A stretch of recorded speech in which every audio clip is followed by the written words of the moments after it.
Hey guys, so today I'm super excited to talk to you about the book I just read, Since You've Been Gone, by Morgan Matson. I actually bought this a really long time ago after I read Morgan's Amy and Roger's epic Detour, which I absolutely loved. It's definitely my top 10 favorite books.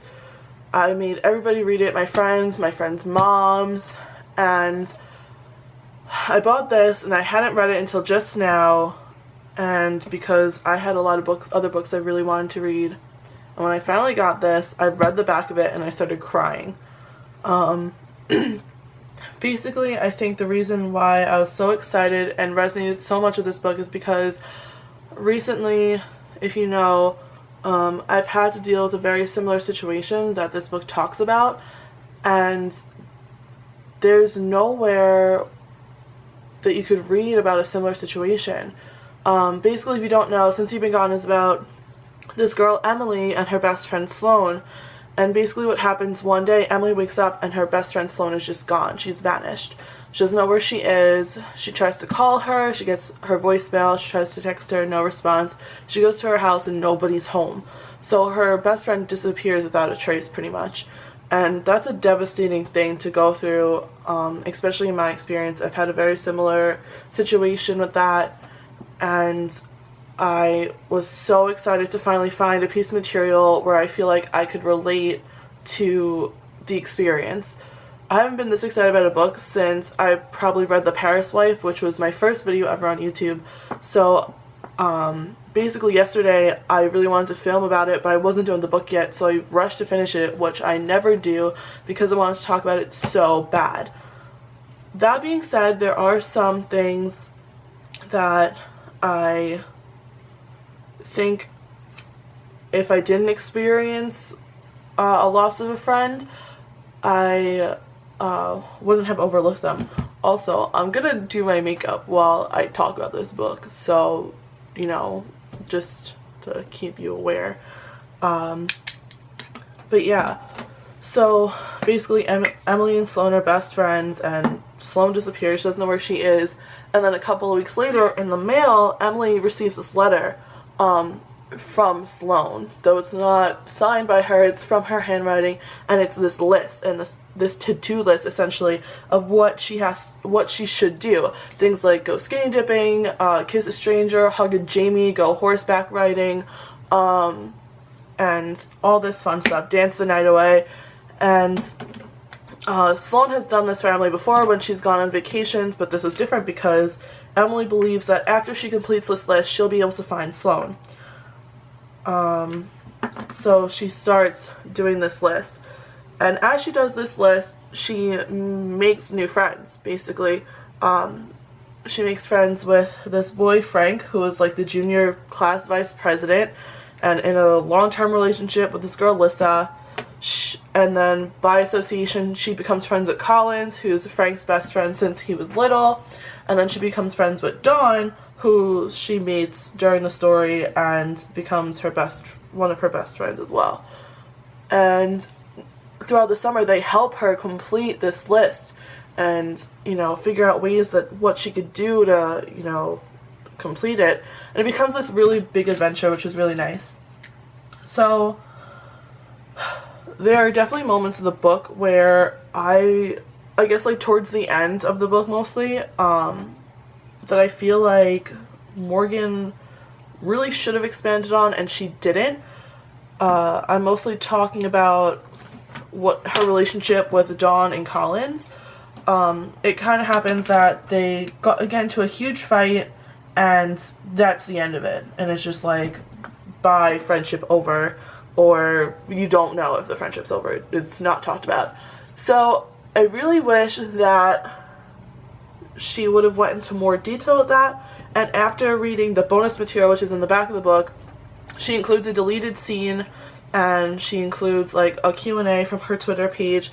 And after going on her website, it's like one of her most asked questions about the book is like, what happens between Emily and Dawn, what happens between Emily and Collins, and all of this.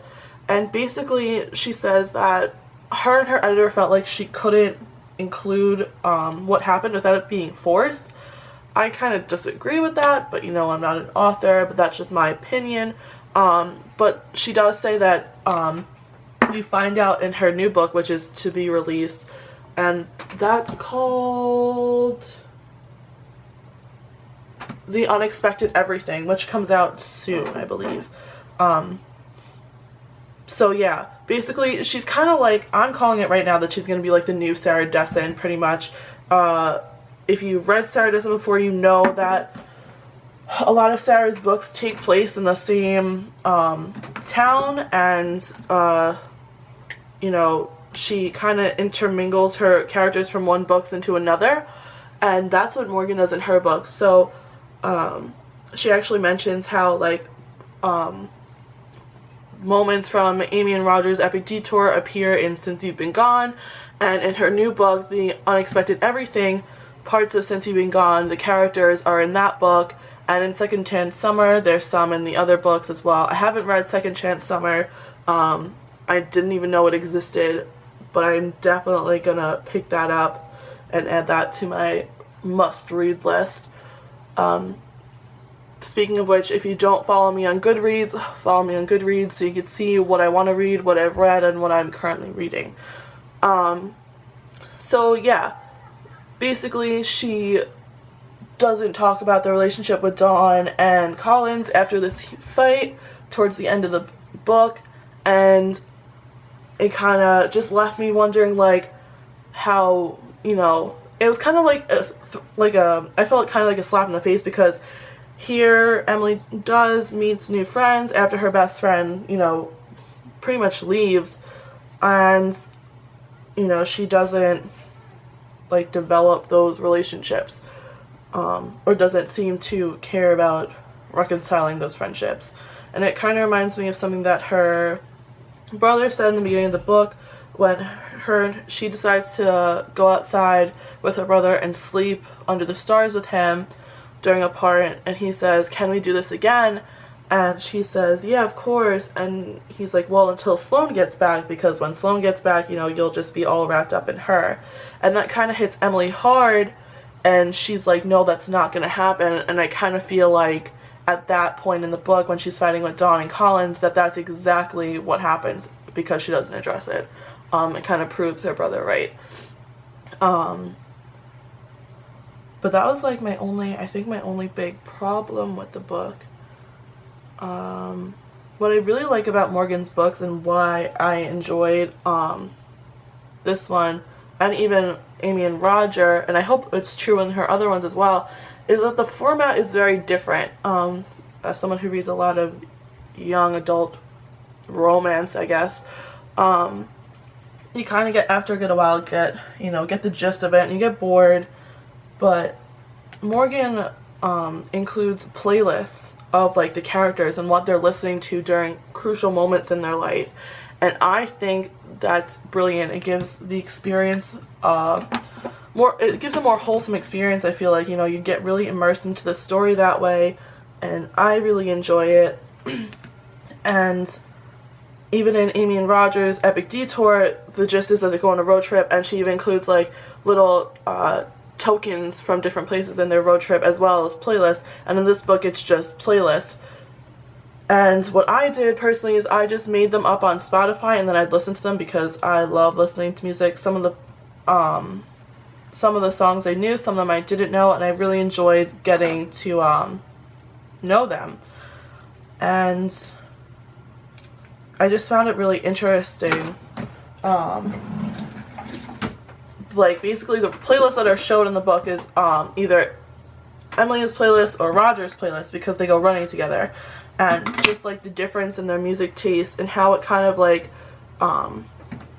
they end up, you know, obviously like swapping music, and how just their music and their friends like influence each other so much. And I really liked that. Now, when I first started reading the book, I didn't think to I only checked Spotify, because I use Spotify so much, to see if someone had already made the playlist, if there was a page with a playlist, and I found that I couldn't find any. And then later, after I finished the book last night, I went back online and I did search for them, and there are people out there who have already made the playlists so you don't have to go through the work that I did to listen to them if you don't want to. So yeah, that was interesting. I especially liked it because, you know, there's a lot of country music on there, and I like country music, so that was really nice.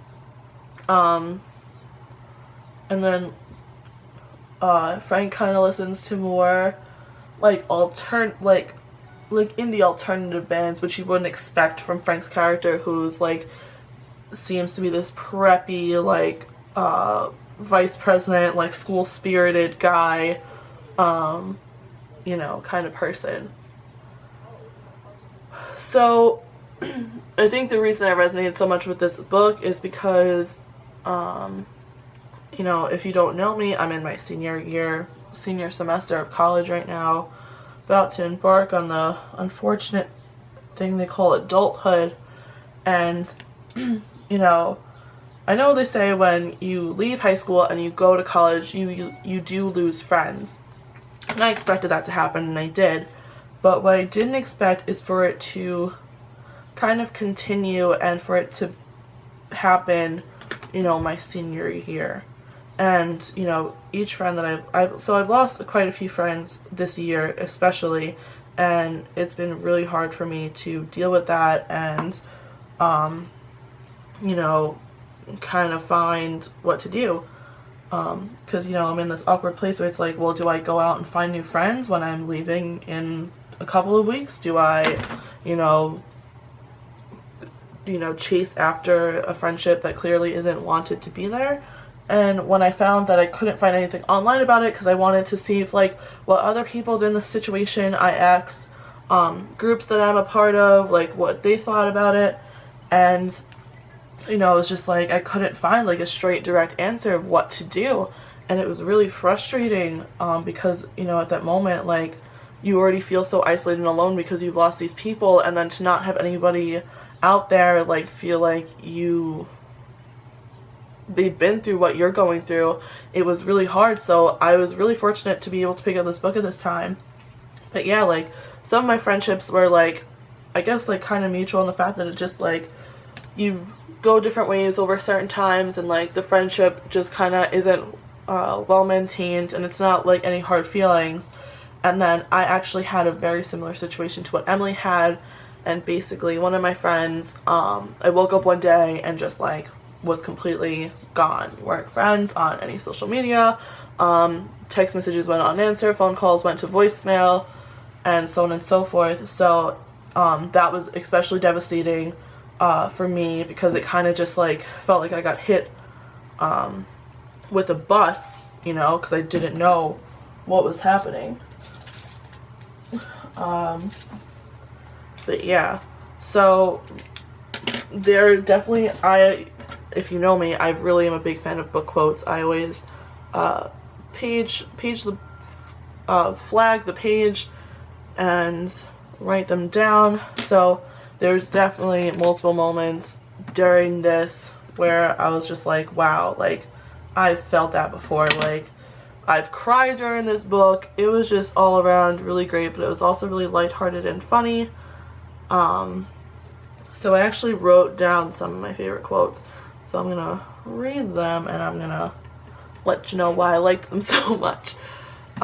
So one of the first ones I liked was, they all have these people, they have to learn from them, but then they have to find their own strength and go it alone. And I felt this was really important.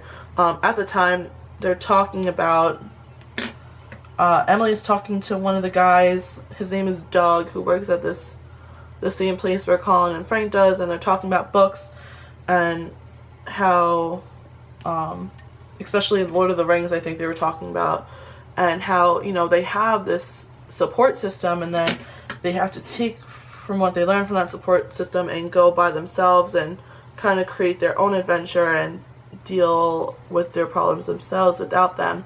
And I felt that really resonated with me, especially, and the book. It was perfect just because of what Emily was going through with missing Sloane, and what I was going through with missing my friends, and not having the support system that I was used to having, and having to really be by myself, which was really hard, especially your senior year when you want to have people to talk about and share that moment with. Now, that's not to say I don't have any other friends on campus, but just like my really good close friends and me just kind of parted ways. I don't want you to think that I'm like by myself, though I am right now because I'm in my room doing my makeup. The next quote that I really liked was, "I closed my eyes only to open them once more and make sure it was all still there. The riot of stars above me, this whole other world existing just out of reach." This is the part in the book where Emily is outside with her brother Beckett, his name is, and basically the gist of it was their dad promised Beckett that they would go camping, and for circumstances that happened in the book, the camping trip is essentially canceled, and Beckett's really bummed out of it because that's what he was looking forward to.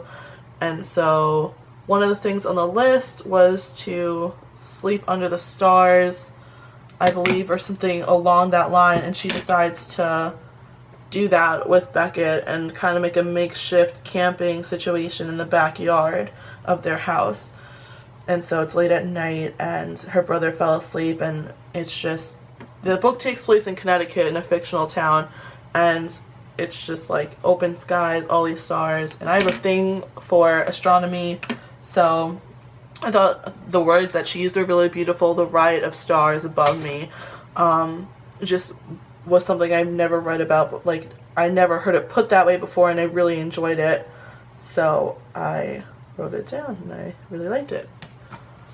The next quote is "I thought for a moment, then added, I don't think you have to do something so big to be brave, and it's the little things that are harder anyway." This is when Emily's talking to Frank, and I really liked this quote just because I think that's true. It's essentially saying, like, you know, it's little things that mean the most, and they're often also the hardest to say, and I think it's kind of beautiful in the way that, you know, Morgan puts that in the book, and you know, it really does say a lot, especially to teens or young adults, about their dreams and their accomplishments and their fears, and like, you know, you don't have to, like, you know, jump out of an airplane to be big, to be brave in a big way, rather. So I just thought it was really nice for her to put in there, and especially it was also kind of funny to see her reassuring Frank, who, you know, as a reader you see is this guy who's not afraid of anything, because he's one of those people who goes out and you know, takes care of people and tries to save the world and is a part of all these organizations, and you don't really see him as someone who is afraid of a lot, but Frank is afraid of heights. So yeah, that was really a nice moment, I thought, between the two characters. The next quote is, "You're the brightest thing in the room," he said. And this is a moment Frank tells Emily during, as she's completing one of the items on the list, which is to dance the night away. Emily ultimately decides, well, Dawn works at a pizza shop, and this wedding that she's working at, they're catering the wedding, where she works, and Dawn tells Emily that she should crash it, and like she could dance till dawn and like cross them off the list, and Emily decides it's a good idea, and that's what she decides to do. So she's out there dancing for a while, and all of a sudden Frank shows up, and it turns out it's Frank's cousin's wedding, and he just decided not to tell her. And they have this moment where, you know, they're dancing on the floor, and like, you know, she just is so carefree and not worried about the list or where Sloan is or any of the problems that are happening back at home. And, you know, he's like, you know, you're shining so bright. And I thought that was a beautiful moment of friendship, that, you know, that he could appreciate and acknowledge that, you know, his friend finally be able to enjoy herself. And also, again, I'm really big sucker for words, so that was also a thing that I enjoyed. Next quote is, I was still a little amazed that this was happening, that this, the thing that it seemed so impossible, so terrifying, so utterly beyond me was happening. I really liked this quote. It happens the part of the book where Emily is crossing another item off her list, which is to go skinny dipping, and that's the thing she pretty much left for last because she was terrified to do it. There was, does she go by herself? Does she go with her friends? Does, how does one, skinny dip really, because it's all awkward and embarrassing, and, she actually ended up really enjoying it and felt very free from it. It was very much out of her comfort zone, and she really enjoyed herself, and I thought that says a lot, especially like someone for me who's graduating in a couple of weeks. This big terrifying moment of adulthood is like, coming so soon, and then I know that when it gets there I'm just gonna be like, this is exhilarating, I was afraid of this, and it always seems really terrifying before it actually happens, and when the moment's finally here, you're like, this is it, like, this is what I was worried about, this is what I spent my time and, thoughts on, when I could have been doing so many other things or enjoying myself.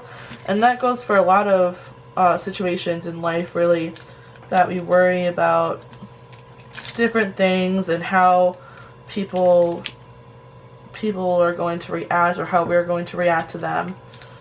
So that was a big moment that I really enjoyed.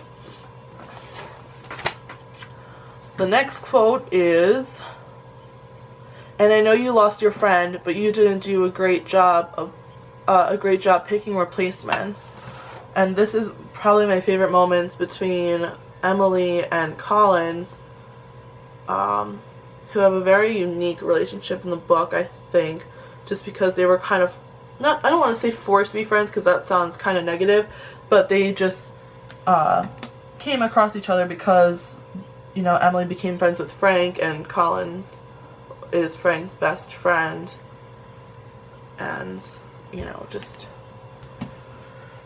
they felt really awkward around each other because, Collins is kind of this guy who, he acts out all the girls, and he always gets rejected, and he's this big goofball, essentially, and, it's Frank's complete opposite, and this is the one moment in the book where Collins and Emily have a very serious conversation where they put what they call their honesty hats on about what's going on with Frank, and what's going on with Emily, and what's going on with Sloane, and what's going on with Collins, and what's going on with Dawn, and pretty much everybody in the book.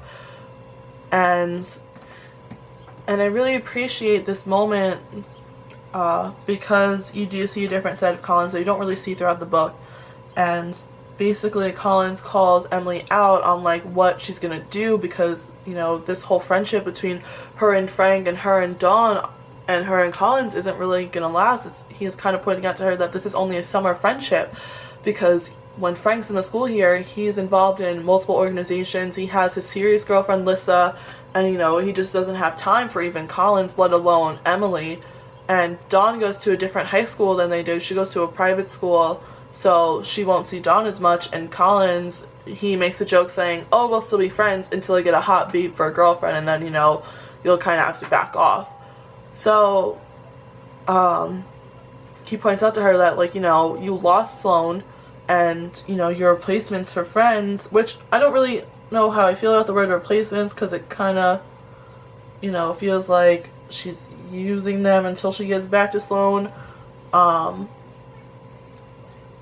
he kind of points out that she did really pick a good job picking people to be her friends now, because it's not a forever friendship, just a temporary one. The next quote is, every room I stepped into, I saw Sloane. This was a small quote that I took from the book, but a huge point for me in the book, and for Emily, I believe, as well. Basically, she's at this gala for Frank's parents, who are architects, And it just happens to be that the gala is held in Sloane's house. And this is the first time that Emily's been in the house since, you know, Sloane left, and she has all these feelings and emotions come up and memories of her and Sloane doing all these things.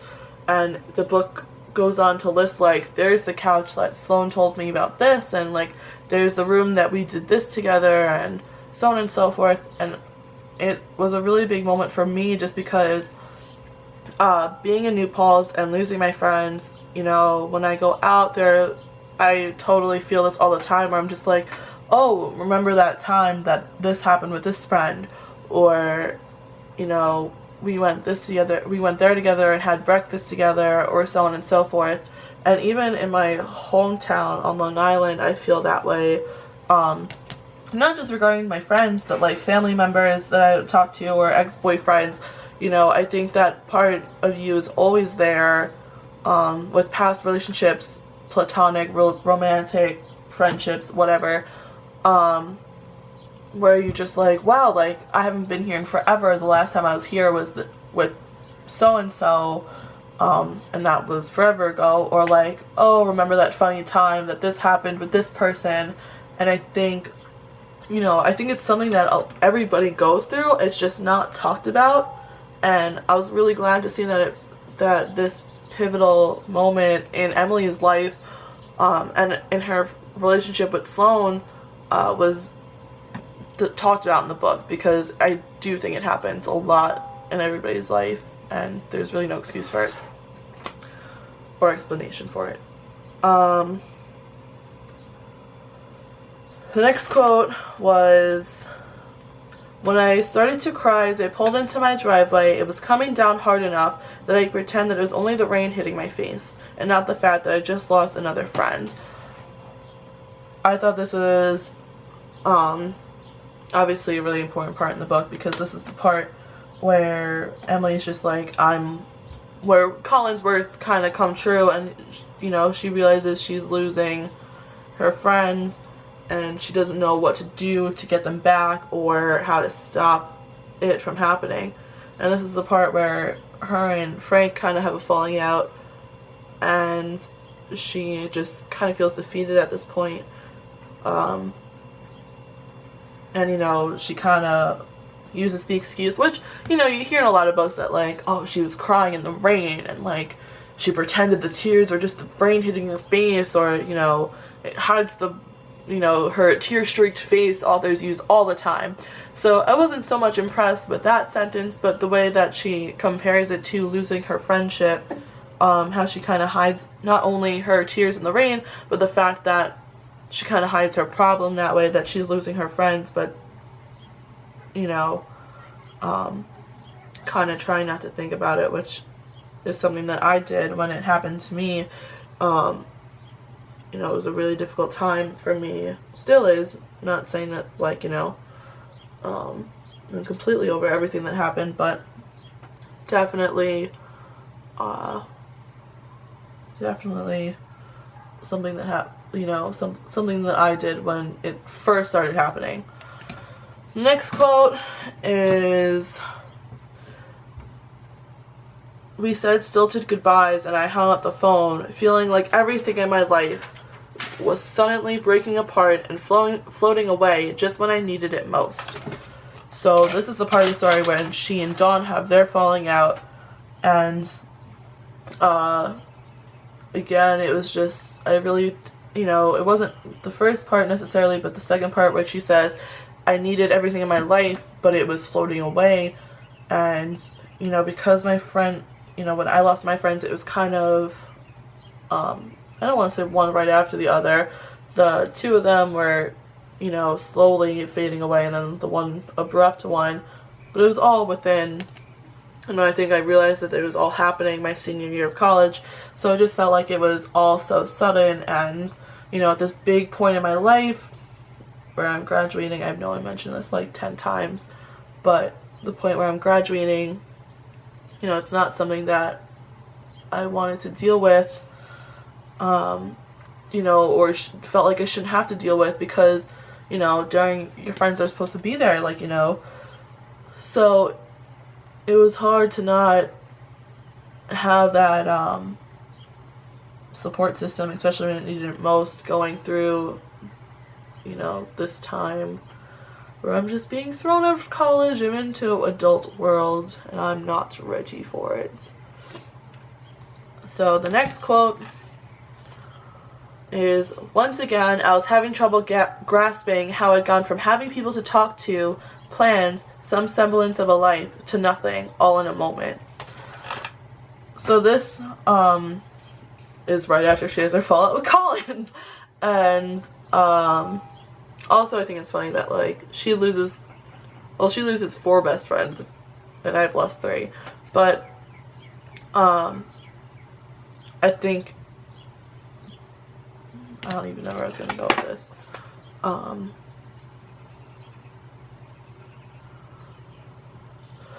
Oh, so in the beginning of the book, Emily, before she meets Frank, Dawn, and Collins, and after she loses Sloane, she kind of just, like, is a loner, not doing much of anything. And I think, you know, it was hard for her to adjust to having her best friend there every day to hang out with, to having nobody, and then to have friends again to hang out with, and then again have nobody. And, you know, that's something I had to deal with. That I found it was really hard to do.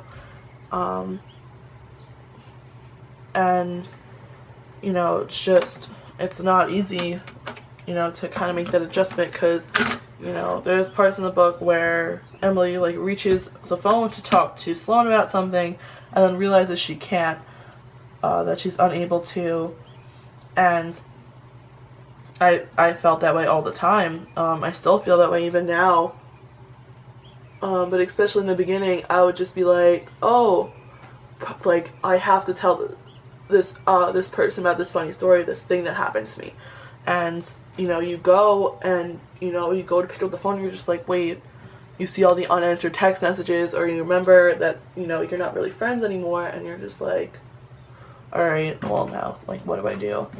So, hard adjustment that, you know, especially in this book, Emily has to make twice, which is especially hard.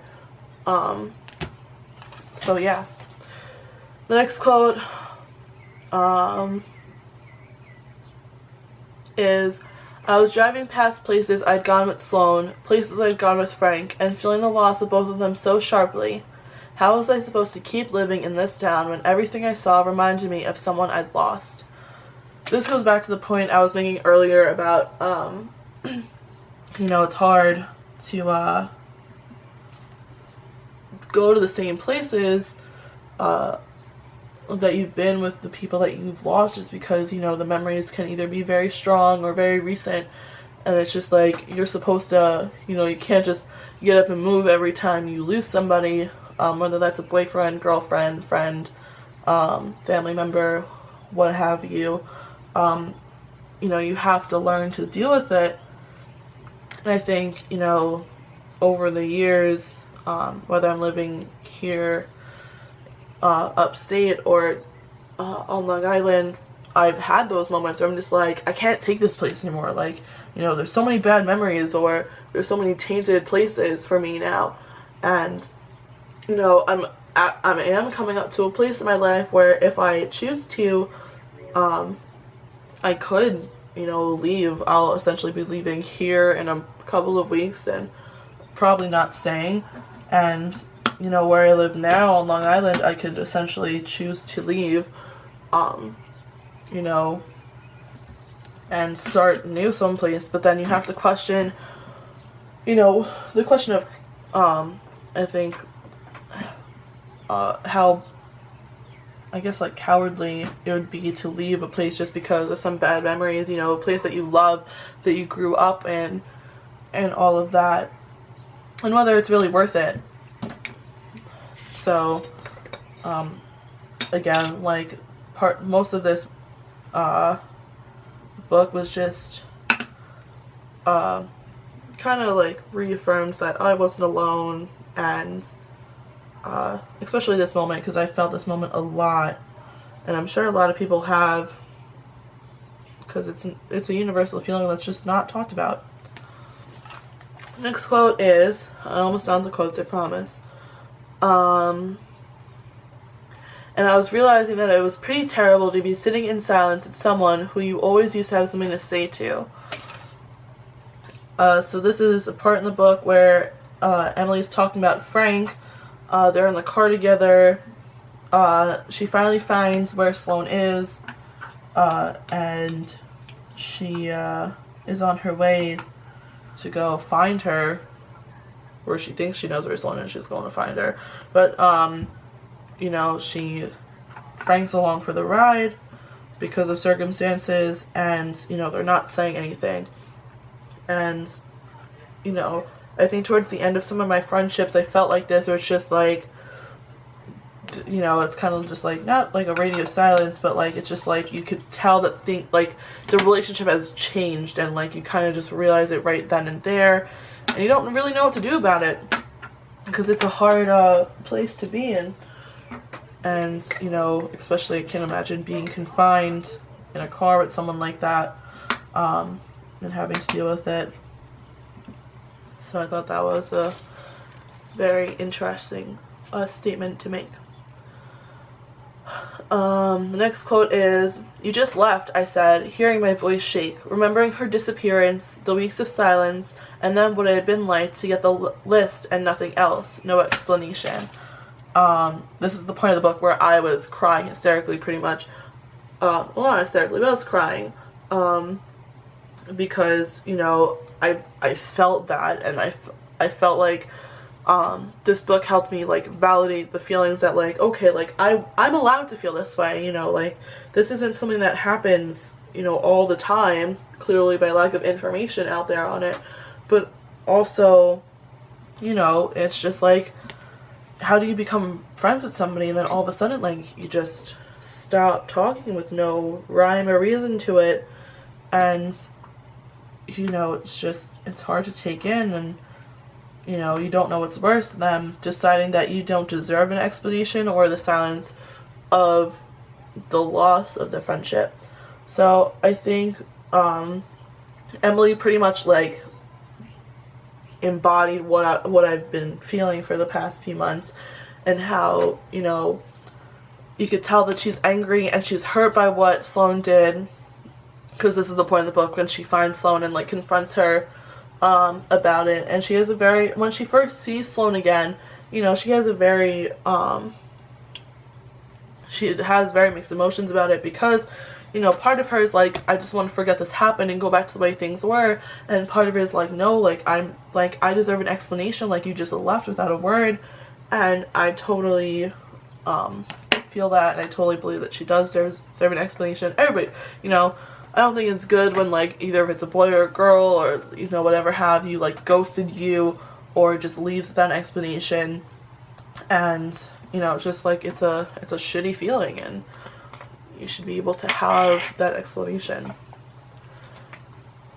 And the last quote is, "How could it be for the best?" I asked.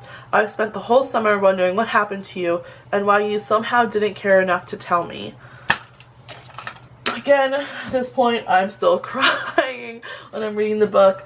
Again, Emily is talking to Sloane about how she kind of just disappeared. Sloane kind of gives an explanation that, like, she just thought it would be easier if she didn't say anything. And, you know, Emily pretty calls her out on it, saying that, like, no, like, that's not a good enough reason.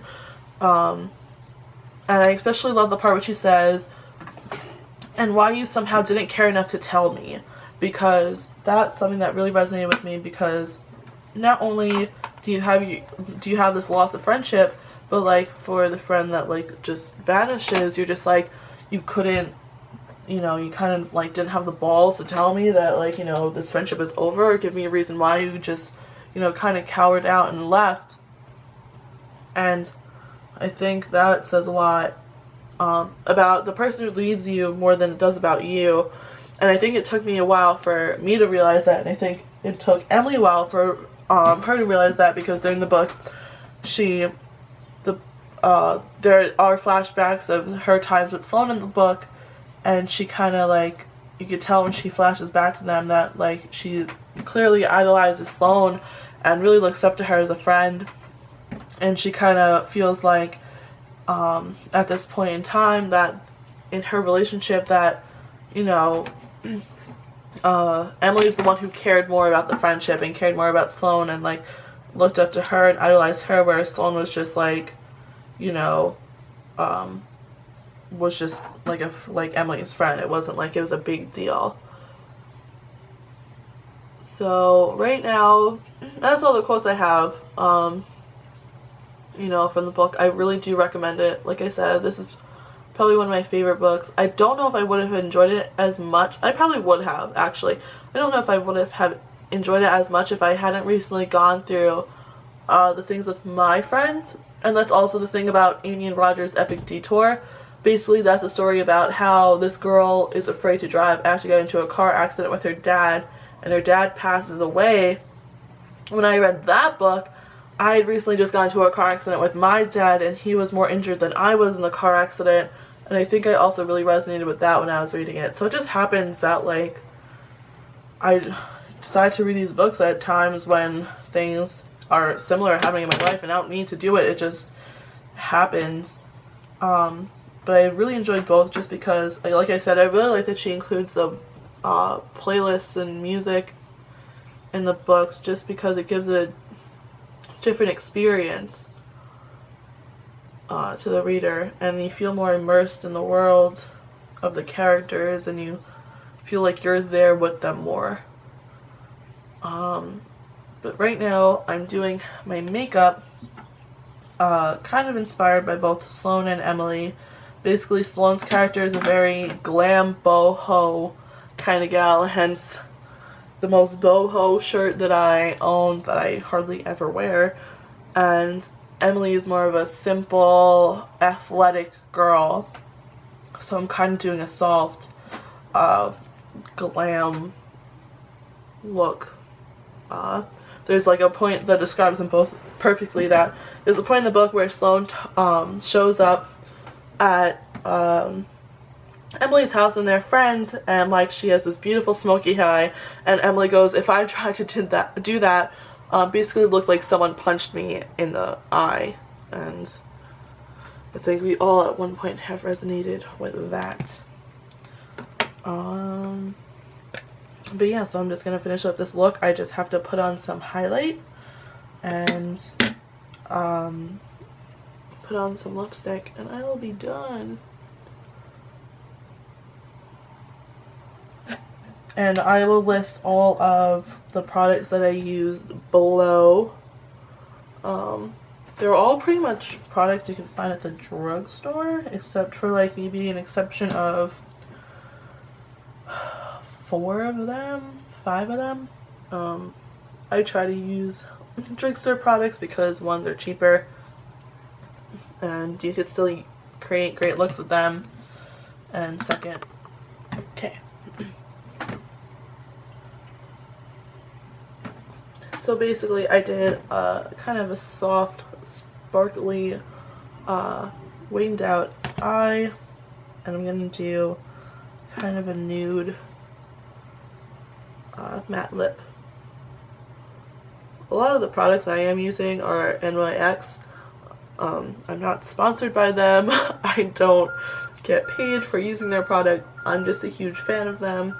I actually have a video I've taken that I have to edit still, or I might just make a new video at this point and say all my current beauty products. There we go. So yeah, this tray right here is kind of all the products I use on a daily basis, so I leave them out because it's easier to get to. Yeah, I'm getting a message from Chris, so shout out to Chris. But yeah, I have to figure out what color lip I want to do. I have so many options. I also have more makeup on this side of my desk. I'm just trying to figure out what color. I have a lot of nude lipsticks. But it's like now there's all different shades of nude. And it's just like, what color do I pick?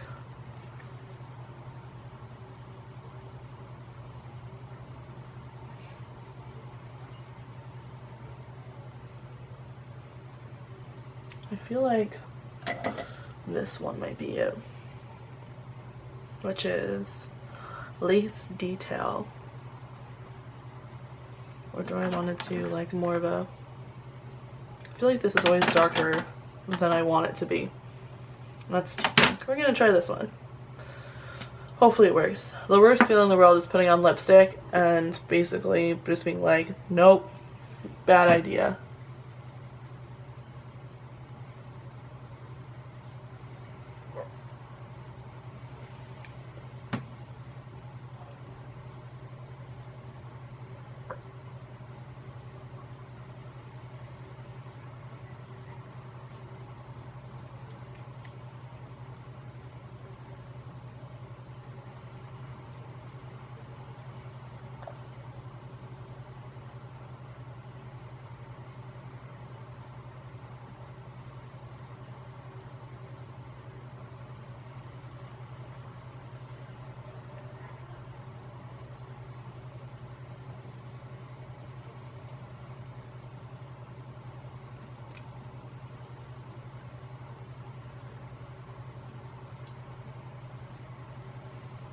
Yeah, that's pretty.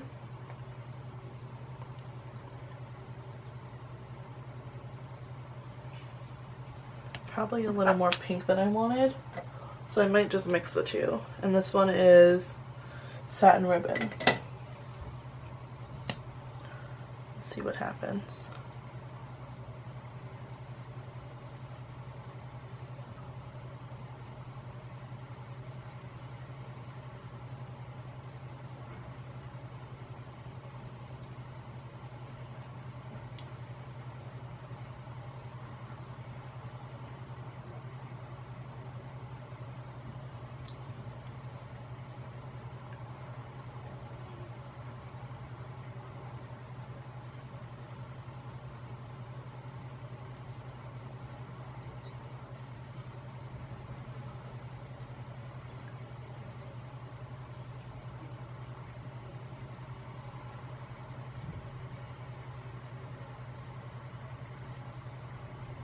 I'm like out of frame, I'm so sorry.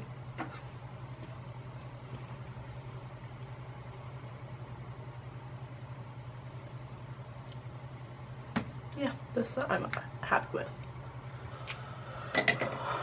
Okay, so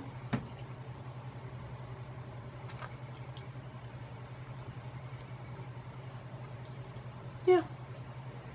Okay, so makeup's done. We talked about the book. Go check it out. It's called Since You've Been Gone by Morgan Matson. Great book. Loved reading it. Like I said, I don't usually rush to finish books because I like to savor them, but this one I had to talk about. I had to do a video on it, and yeah. Until next time, the next video I want to shoot is kind of either an everyday get ready with me video, or kind of just my favorite products that I'm loving right now kind of thing, maybe. I know this angle's weird, but I don't really, this is the best place that I could put my tripod and my camera, and still get a good light source from the window. So yeah, follow me on Snapchat, that's JEWLEEMC. Follow me on Twitter and Instagram, which is JEWELEEMC. And yeah, stay up to date. I post on there a lot. I recently on my Instagram did a body series, which was really empowering for me, and plan to make a post about soon.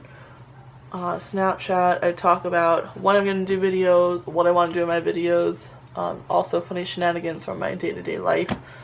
I hope you enjoy the rest of your day, and I hope you pick up a book. Yeah, do it. Pick up a book. Go outside and read. Like, people are like, oh, like, you know, it's so beautiful, I don't want to read. But like, go outside and read. Go outside and read. Go outside and read with friends. Let me know what you're reading. Let me know what I should be reading. I think the next book I'm going to read is going to be this one. the next best thing, I got this for $4. $4. I love books, and it's a hardcover book. Usually this sells as $27 in the US. I love Jennifer. I've read a couple of her books and I can't stop reading her just because such a different take, especially being most of her characters are bigger women, and I really appreciate that, being not a skinny stick figure myself, and also being in the media industry, that she writes most of her characters are in that industry, which is what I want to do. So this book is probably, most likely, most definitely 99% going to be next. So I'll let you guys know what I think about that next time. But until next time, well, that's upside down. Pick a book, read a book, enjoy a book. Bye, guys.